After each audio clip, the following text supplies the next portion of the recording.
யோக ஞான சித்தர் ஓம் ஸ்ரீ ராஜயோக குரு சரணம். மனிதன்கிட்ட அந்த மாதிரி ஒரு அற்புதமான ஒரு மிகப்பெரிய ஒரு சக்தி இருக்குது. அதான் மனதின் சக்தின்னு சொல்கிறான், மைண்ட் பவர்ன்றான். அதையும் அடக்கி ஆளக்கூடிய சக்தி தான் யோக சக்தி, அதான் இறை சக்தி, அதான் தெய்வ சக்தி. ஆக ஒவ்வொருவோட உடலிலும் அந்த மாதிரியான ஒரு சக்தி இருக்குது. அதுதான் ஆத்மசக்தின்றோம், அதுதான் குண்டலினி சக்தி. குரு யோக சக்தின்னு சொல்கிறேன். இந்த சக்தி ஒரு குருவை சார்ந்து தான் இருக்குது. நிறைய பார்த்தீங்கன்னா ஒரு ஒரு ஒரு நம்ம உடம்புல ஒரு சக்தி, குண்டலினி சக்தி இருக்குன்னா அங்கே போனால் அவர் ஒரு மாதிரி தீச்சு கொடுப்பாரு, இவர் ஒரு மாதிரி தீச்சு கொடுப்பாரு, இவர் ஒரு வழிமுறை. நான் யாரையும் குறை சொல்ல வரல.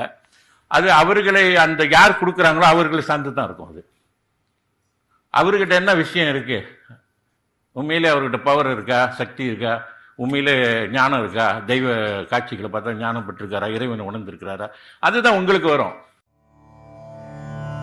யோக ஞான சித்தர் ஓம் ஸ்ரீ ராஜயோக குரு சரணம்.